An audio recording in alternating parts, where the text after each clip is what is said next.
Okay guys, so welcome back to O levels business classes. हमारे पास business studies की हमारे पास लास्ट जो टॉपिक था that we are done with is known as trade union. Now we are heading towards one of the most interesting concept of HRM, that is known as leadership. और ये वो topic है जो कि examiner का बड़ा favourite भी है, एग्जामिनर से असेस भी करता है. And it has some of the major assessment in paper one and paper two. So we need to focus and we need to understand. इंशाल्लाह आज का टारगेट है कि इस टॉपिक को पूरा कंप्लीट करेंगे. इसके अंदर सबसे पहले we are going to develop the concept of business leadership, कि बिजनेस लीडरशिप होती क्या है. Second, we are going to understand what are the different positions that play the role of a leader in an organization. Then we have different styles of leadership, along with the concept which particular leadership style is suitable according to the situation. So let's start. सबसे पहले तो हम यहाँ पे concept develop करेंगे कि leadership का concept क्या है. तो फर्स्ट ऑफ ऑल तो हमें यहाँ पे ये जो कॉन्सेप्ट डेवलप करना है वो ये करना है कि लीडरशिप का मतलब क्या होता है. अब देखो, लीडरशिप हमारे पास जो वर्ड आ रहा है वो आ रहा है हमारे पास लीडर से. अब हम कहते हैं ना लीडर हमारे पास, तो who is leader in an organisation, who is known as the leader. तो यहाँ पे इस चीज को समझना जरूरी है कि ये जो लीडरशिप है वो बेसिकली हमारे पास एक रोल है. Leadership is a role that is played by the number of individuals. Sir क्या मतलब हुआ, क्या कॉन्सेप्ट है, सुने समझें जरा इसको. देखिए, आपके पास कभी भी आपने ये नहीं सुना होगा कि ऑर्गेनाइजेशन जब अपनी एडवर्टाइजमेंट ऑफ अ जॉब करती है, जॉब एडवर्टाइजमेंट के अंदर, तो कभी वो ये अनाउंस नहीं करती कि we are hiring a leader या there is a vacancy of a leader. No, leader की कभी हायरिंग नहीं होती या लीडर को कभी हमारे पास रिक्रूट नहीं किया जाता. तो सर लीडर को क्या किया जाता है. देखो, leadership is a role that is played by the number of individuals. आज जो समझते हैं जरा, एक क्रिकेट टीम है, उसके अंदर जो हमारे पास कैप्टन होता है वो रोल ऑफ लीडर प्ले करता है. तो जो क्रिकेट टीम के अंदर हमारे पास जो कैप्टन है he plays the role of a leader. Community के अंदर जो कम्युनिटी हेड होते हैं they play the role of a leader. इसी तरीके से हमारे पास गवर्नमेंट के अंदर ये जो मिनिस्टर्स वगैरह होते हैं they are known as the leaders of the government. तो लीडरशिप क्या है, रोल है that is played by the number of individual. It's not a designation, it's not a post और it's not a position in an organisation. तो ये कोई particular हमारे पास कोई पोस्ट नहीं है कि ऑर्गेनाइजेशन इसके लिए हायरिंग करेगी या इसकी कोई वैकेंसी आएगी. It's a role that is played by the individual. जैसे लेट्स सपोज हमारे पास जो डिपार्टमेंटल मैनेजर्स होते हैं, marketing manager, HR manager, finance manager, ये जो मैनेजर हैं ये लीडर का रोल प्ले कर रहे होते हैं. तो इसी तरीके से हमारे पास वी नीड टू अंडरस्टैंड कि leadership is a role that is played by the number of individual. It's not a post, it's not a designation in the organisation. तो सर हमारे पास यहाँ पे जो कॉन्सेप्ट है वो है बिजनेस लीडरशिप का. अब अगर मुझे लीडरशिप को डिफाइन करना है तो उससे पहले एक चीज को समझना जरूरी है कि सर इफेक्टिव लीडरशिप होती क्या है, व्हाट इज इफेक्टिव लीडरशिप. अब लेट्स सपोज हमारे पास एक बंदा है, क्रिकेट टीम है. अब वो क्रिकेट टीम खेलती है, लेकिन जब क्रिकेट टीम खेलती है हमारे पास तो वहां पे जो क्रिकेट टीम का कैप्टन है उसके पर्टिकुलर इरा के अंदर या उसके टेन्योर के अंदर वो क्रिकेट टीम कोई टूर्नामेंट नहीं जीत रही या कोई मैचेस नहीं जीत रही, तो हम कहेंगे ना इनइफेक्टिव लीडरशिप है, टीम की परफॉर्मेंस नहीं है in the leadership of this particular captain. तो इफेक्टिव लीडरशिप का मतलब क्या होता है. इफेक्टिव लीडरशिप का मतलब होता है to get things done. This is the ultimate goal and this is the objective of the leadership. कि भाई लीडर चाहता है कि वो जिस पर्टिकुलर काम को करवाना चाहता है लोग वो काम कर लें. अब वो चाहे वर्कर्स हों, क्रिकेट टीम के क्रिकेट प्लेयर्स हों, पर्टिकुलर कम्युनिटी के कम्युनिटी मेंबर्स हों, whoever they are, to get things done is known as the effective leadership. कि जो पर्टिकुलर ऑब्जेक्टिव है वो अचीव हो जाए, जो पर्टिकुलर डिजायर्ड रिजल्ट्स हैं वो प्रोड्यूस हो जाएं, जो पर्टिकुलर इंडिविजुअल्स हैं वो उस तरीके से परफॉर्म करें जैसा पर्टिकुलर लीडर चाहता है, तो that is known as effective leadership. अब लेट्स टेक एन एग्जांपल. जब गवर्नमेंट इलेक्शन स्टार्ट हो रहे होते हैं तो इससे पहले कैंपेनिंग होती है. तो कैंपेनिंग में क्या होता है हमारे पास के जो मिनिस्टर्स होते हैं या जो भी हमारे पास रिप्रेजेंटेटिव्स होते हैं ऑफ द गवर्नमेंट, वो विजिट करते हैं, लोगों से कम्युनिकेट करते हैं, लोगों से पूछते हैं कि आपके क्या मसले हैं, क्या पर्टिकुलर इश्यूज हैं, लोग उन्हें कम्युनिकेट करते हैं. फिर वो वहाँ पे कम्युनिकेशन प्रोसेस के थ्रू वो यहाँ पे भरोसा दिलाते हैं कि हाँ रोड बन जाएगी, जो इलेक्ट्रिसिटी इश्यूज हैं वो सॉल्व हो जाएंगे, वाटर सेवरेज इश्यूज हैं वो सॉल्व हो जाएंगे. And they actually convince the people to vote for them. और अगर उससे वो कन्विंस हो जाते हैं और लोग उनको वोट कर देते हैं and they win the elections through this particular voting system, so it means that the leadership was effective, क्योंकि उनका जो ऑब्जेक्टिव था वो अचीव हो गया. अब इसी तरीके से मैनेजर इन एन ऑर्गेनाइजेशन है, वो एम्प्लॉयज को कोई पर्टिकुलर टास्क असाइन करता है. वर्कर्स को कमांड्स एंड ऑर्डर्स पास करता है, वर्कर्स वो काम कर लेते हैं इन अ राइट मैनर, और जो पर्टिकुलर रिजल्ट्स हैं जो चाहिए मैनेजर को वो अचीव हो जाते हैं. So it means that the manager has an effective leadership, because उसका जो ऑब्जेक्टिव था that is to get things done in a right manner वो हो जाए. तो ये हमारे पास ओवरऑल कॉन्सेप्ट ऑफ लीडरशिप है. तो सर अगर मुझे यहाँ पे अगर एग्जामिनर कहता है define the term leadership for 2 marks, तो how we are going to define. तो आज जरा डेफिनेशन लिखते हैं 2 मार्क्स की. Leadership is an art, ability, quality of an individual to convince, to influence, or to motivate others towards desired goals and objectives. अब ये आपके पास यहाँ पे जो डेफिनेशन है उसको जरा ब्रेक डाउन करो, देखो कितनी सारी टर्मिनोलॉजीज हैं. Leadership is an art, ability, quality of an individual to convince, to influence और टू मोटिवेट. अब सर ये इतने सारे कीवर्ड्स, आप इसमें से कोई भी कीवर्ड लिख दें. Leadership is an art of motivating, leadership is a quality of convincing and influencing others. आपको यहाँ पे ऑब्जेक्टिव आपका जो है वो अचीव हो जाएगा and you are going to get the full marks. तो सर आपने इतने सारे कीवर्ड्स क्यों लिखे. अब देखो यहाँ पे भी we have a concept that we need to understand. हमारे पास लीडरशिप के रिलेटेड मल्टीपल थ्योरीज हैं. अभी out of the books syllabus में बात कर रहा हूँ. हमारे पास बहुत सारी थ्योरीज हैं और बहुत सारी थ्योरीज के अंदर क्या सबके अलग अलग कॉन्सेप्ट है. कुछ लोग कहते हैं, कुछ थ्योरिस्ट का बिलीफ है कि leaders are born with the right qualities and traits. Leaders जो होते हैं ना वो बॉर्न होते हैं. Leaders are born with the right skills and traits, जिसकी वजह से they become an effective leader.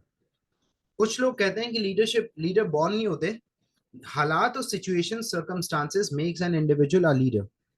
और कुछ लोग कहते हैं कि अगर कुछ स्किल्स और क्वालिटीज को अडॉप्ट कर लिया जाए तो you are going to become an effective leader. अलग अलग बातें हैं और सबकी बातें सही हैं. तो इसकी वजह से हमने सबको यहाँ पे लिख दिया कि भाई एबिलिटी भी है, आर्ट भी है, क्वालिटी भी है of convincing, influencing and motivating. तो आज इन तीनों जरा वर्ड्स को जरा समझते हैं. कन्विंस करने का मतलब क्या होता है लीडरशिप में, इन्फ्लुएंस करने का मतलब क्या होता है इन द टर्म लीडरशिप, और मोटिवेट करने का क्या कॉन्सेप्ट है. यहाँ पे तीन डिफरेंट वर्ड्स हैं, तीन डिफरेंट मीनिंग्स हैं that we need to understand. आ जाए समझते हैं. देखो ऑब्जेक्टिव क्या है. Objective is to get things done. अब चाहे पैसे दे के करो, मोटिवेट करके करो, डंडा दे के स्ट्रिक्टनेस करके काम करवा लो, the objective, the ultimate goal and the objective is to get things done. That is the ultimate goal of an leadership. तो यहाँ पे कन्विंस करने का मतलब क्या है. कन्विंस करने का मतलब है कि now you can use your power. अब let's suppose a subordinate organisation के अंदर जो असिस्टेंट मैनेजर है या जो सबऑर्डिनेट है, he is working for an organisation and he is working under the manager. तो मैनेजर अपना पावर यूज करके उसे कमांड्स एंड ऑर्डर्स पास करेगा and that particular subordinate and assistant manager is bound कि वो यहाँ पे उसकी सारी कमांड्स एंड ऑर्डर्स को एक्सेप्ट करे और काम करे. क्यों? क्योंकि that manager has the power, power of position, power of authority, जिसकी बेसिस पे वो यहाँ पे कन्विंस कर रहा है to that subordinate to perform the task. अब जैसे let suppose I have the power कि मैं आपको कहूँ कि ये सवाल करना है तो आपको करना है, because I have the power, I am the teacher, I am passing the order and the command and you have to follow the directions and the command. This is the case. तो अगर यहाँ पे power का है तो power का मतलब है कि you are convincing someone to perform the task. तो assistant manager or the subordinate or the employees are actually following the actions and directions, are accepting the commands, are accepting the decisions of the manager, because the manager has the authority, manager has the power, because he is at the top position, and that's why they are doing the things that are told them to do. Influence का मतलब होता है हमारे पास कैरिस्मा. और charisma का मतलब है कि यहाँ पे हम बात कर रहे हैं ऑरा की. सो कॉल्ड ऑरा जो आजकल हमारे पास चल रहा है ना सोशल मीडिया पे हमारे पास, तो एक चीज होती है हमारे पास that is known as charismatic leadership. A personality has the charisma, that means कि पर्सनालिटी जो है ना वो कैरिस्मेटिक है, बहुत ज्यादा अट्रैक्टिव है, लोग उनकी बात सुनते हैं। The person has the fan base, the person has the followership, the person has the influential personalities. तो बहुत सारे सेलिब्रिटीज होते हैं जिसको लोग फॉलो कर रहे होते हैं। कुछ लोग होते हैं हमारे पास वो किसी पर्टिकुलर पब्लिक फिगर को फॉलो कर रहे होते हैं। तो all these public figures, celebrities are the influencers, they have the charisma, they have the attractive influential personality और सो कॉल्ड ऑरा, जिसकी वजह से लोग फॉलो कर। तो ऑब्जेक्टिव क्या है? To get things done. तो हमारे पास यहाँ पे आप देखें ना कि कंपनीज जो है जब अपने प्रोडक्ट को एडवर्टाइज करती हैं तो they use the celebrities and they use the particular हमारे पास public figures in the promotion in the advertisement, ताकि उनके जो फॉलोअर्स हैं उनको यहाँ पे कन्विंस करेंगे, इनको इन्फ्लुएंस करेंगे to buy the product. And this is how the sales can be generated and this is how the product will be promoted. तो अब हमारे पास इमरान खान को मैं इसके अंदर कहता हूँ कि Imran Khan has the influence and the charismatic personality कि यूथ जो है वो उसे फॉलो करती है, that's why the people have voted for him. और लास्ट इलेक्शन थे इसके अंदर वो जीत गए। That is the case, that is known as the charisma और इन्फ्लुएंशियल पर्सनालिटी। माइकल जैक्सन के हमारे पास एक कॉन्सर्ट है, उसके अंदर माइकल जैक्सन कॉन्सर्ट कर रहा था, इन्फ्लुएंशियल पर्सनालिटी, लोग फॉलो करते थे। तो उसने अपनी जो है ना वो कॉन्सर्ट के अंदर आईब्रोज जो है ना वो उड़ा दी। अब जो आईब्रोज शेव कर दी तो उसके बाद कितने लोगों ने उसकी आईब्रोज शेव कर दी? Because the person has the influence, लोग उसे फॉलो करते हैं।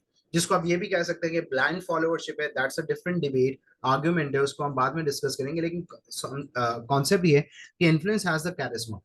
तो अगर आप अपने इन्फ्लुएंस को और अपने कैरिस्मा को यूज करो to get the things done, it is also known as leadership. And तीसरी चीज हमारे पास है मोटिवेट। मोटिवेट का मतलब है कि अक्सर लोग मोटिवेट करते हैं to walk towards the right direction. Now अगर मैं राइट डायरेक्शन की तरफ लेके जा रहा हूं तो इसका मतलब क्या है कि I am providing the vision to the people, to the target audience to whom I am motivating, to whom I am leading. तो हमारे पास मोटिवेट करने का मतलब क्या होता है कि आप लोगों को इनकरेज कर रहे हैं टू परफॉर्म अ थिंग।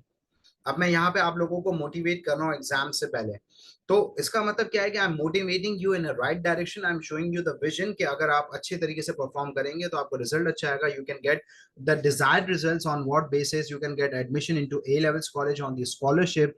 और ए लेवल्स कॉलेज अच्छा होगा तो इससे आपकी अच्छी यूनिवर्सिटी सेलेक्ट कर सकते हैं, ये सब कुछ है। तो आई am providing you a long term vision. तो अगर आप लोगों को इंकरेज कर रहे हैं, उन्हें राइट डायरेक्शन दिखा रहे हैं by showing them a vision and the right results, it also comes under the leadership, because the objective is to get things done. तो अभी हमारा ऑब्जेक्टिव क्या है कि आपके अच्छे रिजल्ट आ जाए। तो अगर मैं आपको मोटिवेट कर रहा हूँ, इंकरेज कर रहा हूँ, तो it means I am leading you effectively, because the objective is to get things done right, that is to get the desired results, that is a grade. Now let's discuss कि we are done with the concept of leadership के leadership होता क्या है। आगे चलते हैं हमारे पास पोजीशंस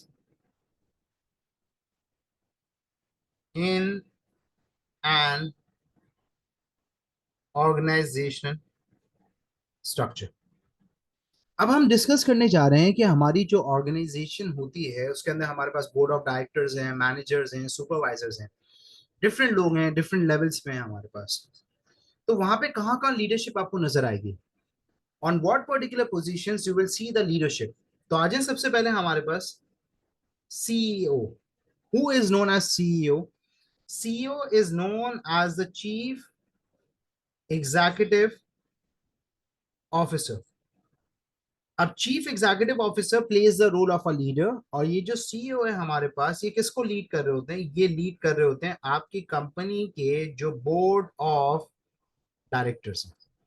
तो ये जो एचआर डायरेक्टर है, फाइनेंस डायरेक्टर है, मार्केटिंग डायरेक्टर, जो बोर्ड ऑफ डायरेक्टर्स हैं उनको लीड किया जाता है बाय सीईओ। तो CEO leads the board of director, तो लीडरशिप पोजीशन एक आपके पास सीईओ की है। नंबर टू हमारे पास ऑर्गेनाइजेशन के अंदर जो मैनेजर होते हैं, एचआर मैनेजर, मार्केटिंग मैनेजर। तो जो मार्केटिंग मैनेजर होगा वो leader of the marketing department and the workers होगा। मार्केटिंग डिपार्टमेंट के अंदर जो भी लोग एम्प्लॉयज होंगे उनके साथ कम्युनिकेट करेंगे, उन्हें टास्क असाइन करेंगे, उन्हें ऑर्डर्स एंड कमांड्स पास करेंगे, उन्हें मैनेज करेंगे। तो manager is one of the position that plays the role of a leader in an organisation. Then we have supervisor. अब प्रोडक्शन लाइन के अंदर हमारे पास सुपरवाइजर काम कर रहे होते हैं, ठीक है। तो जब प्रोडक्शन हो रही थी तो सुपरवाइजर होते हैं जो कि वर्कर्स को गाइडेंस प्रोवाइड कर रहे होते हैं, वर्कर्स को डील कर रहे होते हैं, वर्कर्स को फर्दर जो है वो सजेशंस प्रोवाइड कर रहे होते हैं, मैनेज कर रहे होते हैं, टीम वर्किंग के अंदर इन्वॉल्व होते हैं, ये होते हैं सुपरवाइजर्स। तो सर मैनेजर और सुपरवाइजर के बीच में फर्क है, यस, सुन लेना कॉन्सेप्ट के लिए। The only difference between the manager and the supervisor is कि मैनेजर डिसीजन नहीं ले सकता है और सुपरवाइजर डिसीजन नहीं ले सकता। तकरीबन रोल्स उनके सेम है, लेकिन manager has the power to take the decision, supervisor can not take the decision. तो वी नीड टू अंडरस्टैंड कि मैनेजर और सुपरवाइजर के बीच में सिर्फ डिसीजन मेकिंग पावर का डिफरेंस है। सुपरवाइजर डिसीजन नहीं ले सकता, मैनेजर डिसीजन ले सकता है। And the fourth one is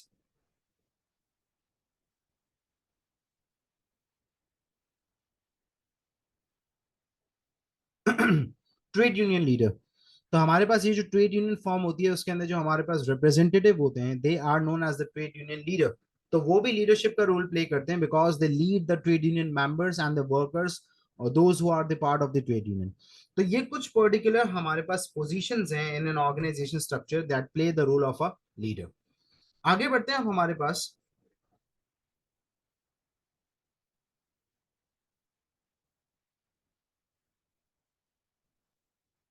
styles of leadership.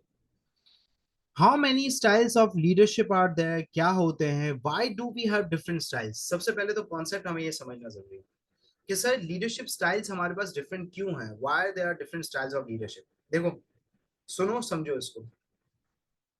आपके पास एक अप्रोच है that is known as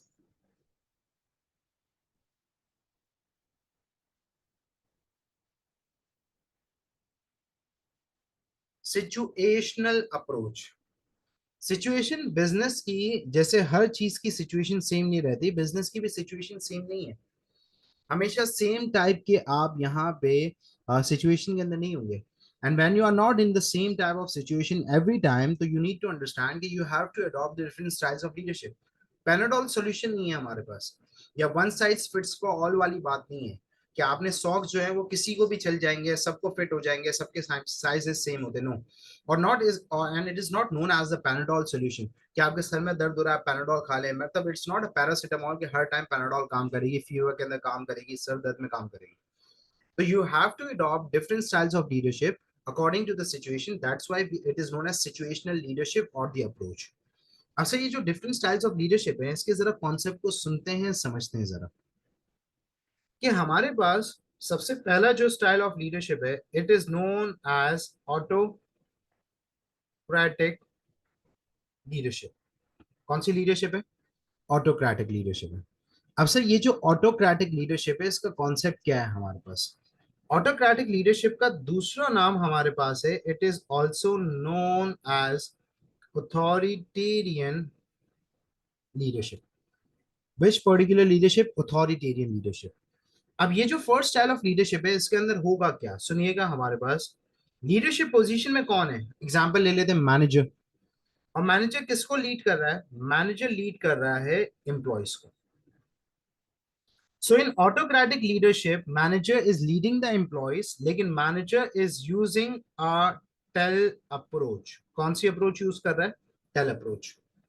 Now what is the difference between telling someone and asking someone? Telling someone का मतलब है कि आप किसी को बता रहे हैं कि ये काम करना है. You are telling him, you are telling her. Asking का मतलब क्या है कि you are actually discussing. तो यहाँ पे autocratic leadership के अंदर जो manager approach use कर रहा है वो tell approach है कि manager at the leadership position is passing orders, is passing commands। और जब मैनेजर एम्प्लॉयज को ऑर्डर्स एंड कमांड्स पास कर रहा है तो एम्प्लॉयज इन सारे ऑर्डर्स को एक्सेप्ट कर रहे हैं, और एक्सेप्ट कर रहे हैं without any feedback and without any comment. तो हमारे पास इस पर्टिकुलर स्टाइल ऑफ लीडरशिप को कहा जाता है ऑटोक्रेटिक लीडरशिप कि when the manager in the leading position uses the tell approach to pass orders and commands to the employees, and employees accept the orders, employees are always in the acceptance state, they accept all the orders and commands without providing any feedback or without any comments, so it is known as autocratic leadership।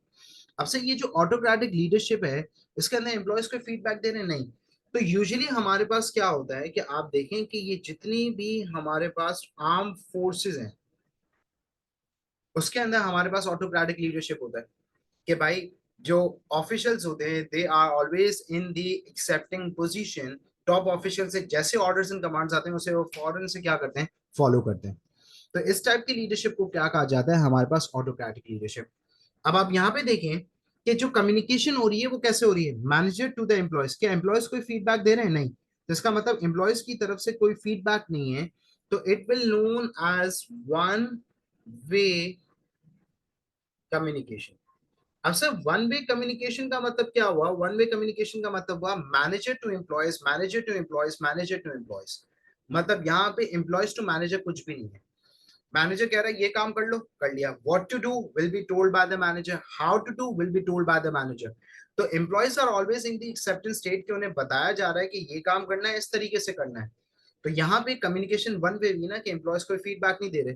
तो इसकी वजह से इसको कहा जाता है हमारे पास downward trend communication. कौन सी कम्युनिकेशन है? Downward trend. कि अपवर्ड मतलब यहाँ पे हमारे पास टॉप पोजीशन से लोअर लेवल पे हमारे पास मैसेजेस आ रहे हैं। तो it is known as downward trend communication.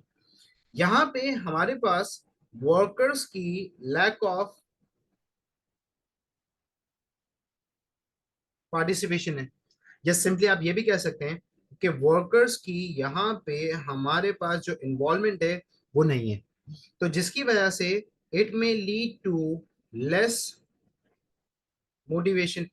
कि वर्कर्स शायद इतने ज्यादा मोटिवेट ना हो क्योंकि वर्कर्स को हमेशा ऑर्डर्स एंड कमांड्स पास किए जा रहे हैं। वर्कर्स की कोई से नहीं है, वर्कर्स की कोई इन्वॉल्वमेंट एंड पार्टिसिपेशन नहीं है। So it may lead to the demotivation के वर्कर्स की शायद सोशल नीड सेटिस्फाई नहीं हो रही, lack of participation and involvement की वजह से। डिसीजन मेकिंग हमारे पास क्या होगी? सेंट्रलाइज्ड।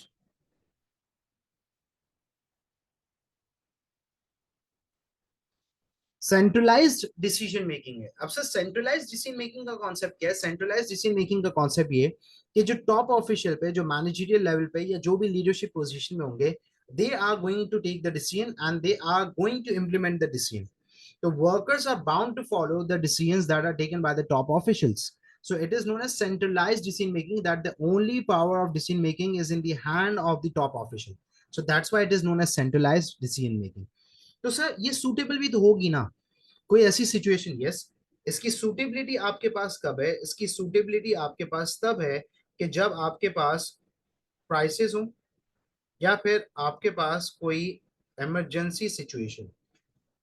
अब sir crisis emergency situation, let suppose there is a fire outbreak in the premises. तो आप क्या वहां पे वेट करेंगे या आप यहाँ पे अभी कोई पर्टिकुलर क्या डिस्कशन करेंगे कि मशवरा करेंगे कूदना कहाँ से, और you are going to follow the emergency exit या evacuation plan? Obviously you are going to evacuate. तो जब ऐसी क्राइसिस इमरजेंसी सिचुएशन हमारे पास होती है तो there is no time for the discussion, you need to follow the orders and commands. और हमारे पास उससे रिस्क भी कम हो जाता है क्योंकि जो टॉप ऑफिशियल के लोग हैं they are the decision maker. So they have the skills and they know कि what is best because they are at the top position and they are skilled. तो हमारे पास इस क्राइसिस इमरजेंसी सिचुएशन के अंदर जिसके अंदर हमारे पास टाइम पीरियड नहीं है तो autocratic leadership is suitable. Number two हमारे पास अनस्किल्ड या फिर इमेच्योर टारगेट ऑडियंस है। अब इमेच्योर टारगेट ऑडियंस का मतलब क्या है? जैसे ओ लेवल्स आप लोग स्टूडेंट, तो यहाँ पे मेरा लीडरशिप स्टाइल डिफरेंट होता है। मैं बच्चों को कह रहा हूँ ये करना है, ये करना है, ये करना है। लेकिन A2 के अंदर अगर मैं जाता हूँ तो now the students are mature, they are one step ahead, मतलब they are one step backward है और अहेड अभी आगे उनकी यूनिवर्सिटी और प्रोफेशनल लाइफ स्टार्ट होने वाली है। तो they are mature enough, they are responsible and they know what is right what is wrong. तो इट डिपेंड्स कि आपकी टारगेट ऑडियंस कैसी है। तो अगर अनस्किल्ड इमेच्योर टारगेट ऑडियंस है जिनके पास स्किल्स नहीं है, they don't know, they do not have experience, they are inexperience, तो उस सिचुएशन के अंदर हमारे पास यहाँ पे autocratic leadership style is suitable. Now we are heading towards the second style of leadership, which is known as democratic leadership style. अब sir democratic leadership style का कॉन्सेप्ट क्या है या what do you mean by the word democratic leadership? Democratic leadership again समझते हैं हमारे पास कि यहाँ पे ये जो वर्ड आ रहा है वो आ रहा है हमारे पास से डेमोक्रेसी से। अब सर डेमोक्रेसी का कॉन्सेप्ट क्या है? डेमोक्रेसी का मतलब है कि आपके पास यहाँ पे राइट है, राइट टू पार्टिसिपेट। तो हमारे पास जो रूलरशिप है वो डेमोक्रेटिक रूलरशिप है कि सिटीजन्स जाते हैं, वो वोट करते हैं, they have the freedom to participate, to vote and to elect the leader, to elect the government. तो यहाँ पे डेमोक्रेटिक लीडरशिप के अंदर क्या होगा कि हमारे पास ऑर्गेनाइजेशन के अंदर जो लीडिंग पोजीशन पे मैनेजर है वो यहाँ पे लीड कर रहा होगा एम्प्लॉयज को। लेकिन जब वो एम्प्लॉयज को लीड कर रहा होगा तो manager is going to use an approach which is known as consultancy approach. ना what is consultancy approach? Consultancy का मतलब है कि आप यहाँ पे कंसल्ट करते हैं टू द डॉक्टर। तो डॉक्टर के पास आप जाते हैं, उसे बताते हैं कि ये सब कुछ आपके साथ हो रहा है, दीज आर द सिम्टम्स, और ये आपके साथ सब कुछ है। देन द डॉक्टर डायग्नोस, और इसके बाद पे क्योर होता है। तो मैनेजर यहाँ पे एम्प्लॉयज के साथ जब कंसल्टेंसी अप्रोच यूज करेगा तो manager is going to discuss the issues, the problems, the ideas, the approaches with the employees. और फिर यहाँ पे जो एम्प्लॉयज हैं उनके पास प्लेटफॉर्म है and they have a right to provide the feedback. तो डेमोक्रेटिक लीडरशिप का मतलब क्या हुआ कि manager is discussing the issues with the employees and the employees are providing the feedback. तो क्लियरली यहाँ पे हमें नजर आ रहा है कि जो कम्युनिकेशन है वो टू वे कम्युनिकेशन है। सर टू वे कम्युनिकेशन कैसे है कि मैनेजर डिस्कस कर रहे हैं with the employees and employees are providing the feedback.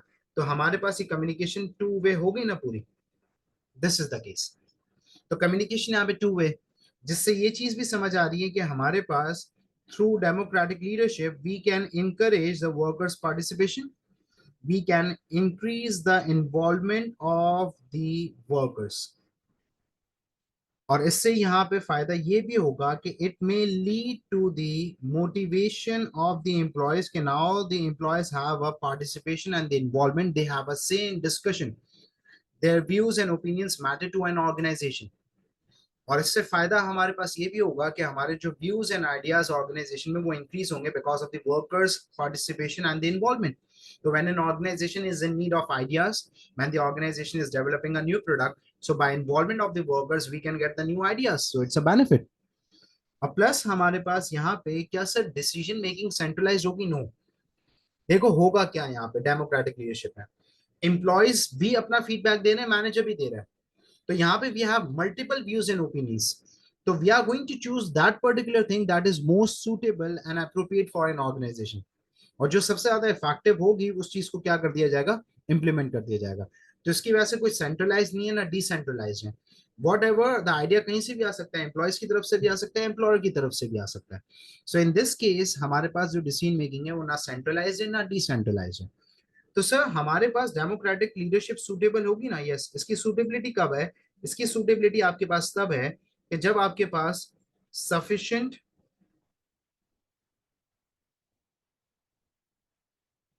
Time period है to take a decision. When you have a sufficient time period to take a decision के मतलब आपके पास टाइम है, आपको कोई जल्दी इमरजेंसी या क्राइसिस सिचुएशन नहीं है, and you have enough time to take a decision. क्योंकि डेमोक्रेटिक लीडरशिप के अंदर हमारे पास डिस्कशन है and discussion is always time consuming. Number to,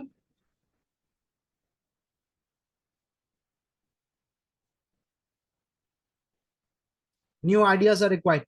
so democratic leadership is suitable in that particular thing कि जब आपको नए व्यूज आइडियाज ओपिनियंस रिक्वायर्ड हैं तो आप इस सिचुएशन के अंदर ये करें। नंबर थ्री हमारे पास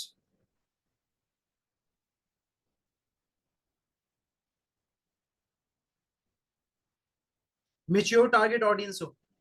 अब सर मेच्योर टारगेट ऑडियंस का मतलब क्या है कि you are leading the skilled workers. मतलब यहाँ पे आपके जो एम्प्लॉयज हैं they are experience, they are skilled. तो उनके साथ जब आप इश्यूज को डिस्कस करेंगे they are going to come up with the productive ideas and opinions.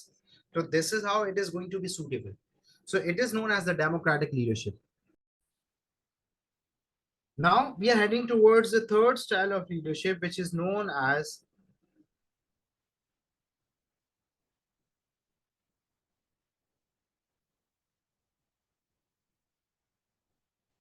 laissez-faire leadership।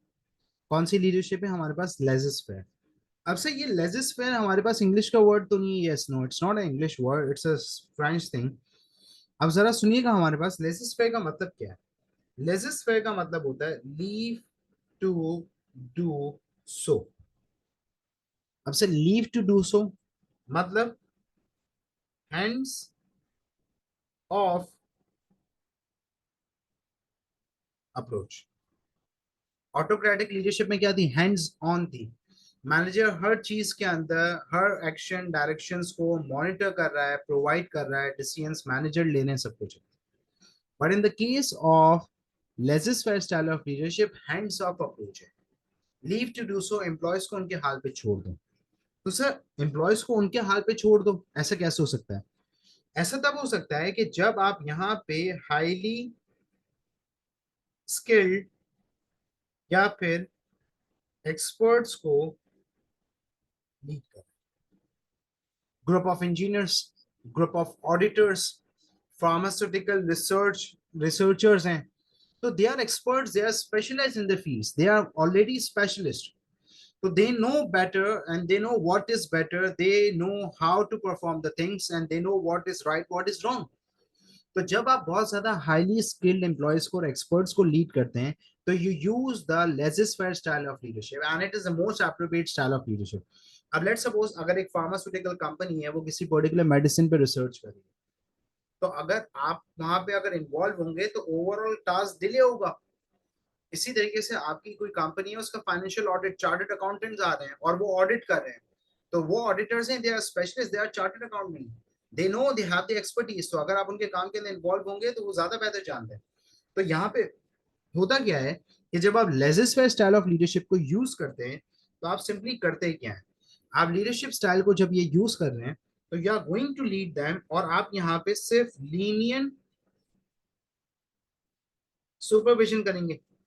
अब जैसे ए लेवल्स कॉलेजेस के अंदर टीचर्स के ऊपर कोई ऐसा डंडा या अप्रोच नहीं होती, हैंड्स ऑफ अप्रोच होती है कि sir you are specialist, you are subject specialist and you are highly skilled and you know how to bring in the results.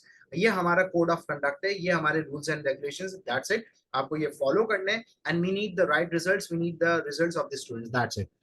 तो मैनेजमेंट लीनियरली सुपरवाइज कर रही होती है बस, और कुछ भी नहीं है, क्योंकि they are already specialist, they are experts in their respective fields. तो सर हमारे पास ये जो laissez faire style of leadership है, इसकी सूटेबिलिटी कब होती है? इसकी सूटेबिलिटी तब होती है जब you are leading the experts. और जब यहाँ पे जब आप एक्सपर्ट्स को लीड कर रहे हो, तो they are highly skilled and they are specialized, so they do not need any actions, they do not need any directions, they know what is best and they know how to bring in the results. So in this case laissez-faire style of leadership is suitable.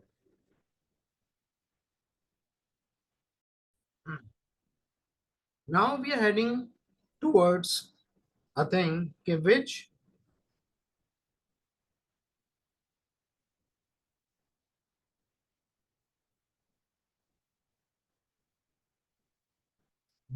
leadership style is best. सबसे अच्छा leadership style कौन सा है? तो आपके सामने यहाँ पे वी नीड टू डिस्कस कि लीडरशिप स्टाइल कोई भी बेस्ट नहीं है, you need to consider the situation. अब देखो ना, जैसे फॉर एग्जांपल आप जब छोटे होते हैं तो आप लोग मेच्योर नहीं है, you don't know what is right what is wrong, तो आपको अम्मा अब्बा सख्ती करते हैं, बताते हैं ये करो ये नहीं करो, एक्शंस एंड डायरेक्शंस प्रोवाइड कर रहे होते हैं। Now you are 16 17, you all are mature enough, ठीक है, यू आर रिस्पॉन्सिबल। तो अब तो अम्मा अब्बा इस तरीके से नहीं करते ना, अब तो अम्मा अब्बा आपको इन्वॉल्व करते हैं, आपसे पूछते हैं, आपसे आइडियाज लेते हैं, आपसे सजेशंस लेते हैं। तो ये क्यों हो रहा है? क्योंकि टारगेट ऑडियंस चेंज हो गई है। पहले इमेच्योर थी, अब मेच्योर है, पहले इररिस्पॉन्सिबल थी, अब रिस्पॉन्सिबल है। तो लीडरशिप स्टाइल बेस्ट बेस्ट का मतलब क्या है कि it's a situational approach, you need to consider the situation की कौन सी सिचुएशन है, तो आप यहाँ पे क्या क्या फैक्टर्स होंगे जो कि आपको कंसिडर करने होंगे, तो we need to consider the factors. सबसे पहले आप यहाँ पे देखेंगे कि आप जिनको लीड कर रहे हैं वो कौन है, maturity, skills and experience of the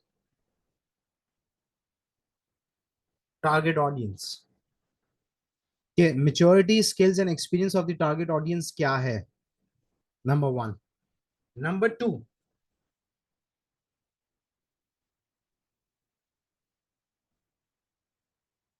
time period in decision making, कि आपके पास कितना टाइम है रिगार्डिंग द डिसीजन मेकिंग, कि आप जो डिसीजन लेंगे उसके अंदर आपके पास कितना टाइम है। कम टाइम है, इमरजेंसी क्राइसिस सिचुएशन है, तो you are going to follow the autocratic leadership. लेकिन you have sufficient time period, और आपको यहाँ पे व्यूज एंड आइडियाज चाहिए, और आपको डिस्कस करके एक इफेक्टिव आइडिया डिसीजन लेना है, तो now you are going to follow the democratic. Third,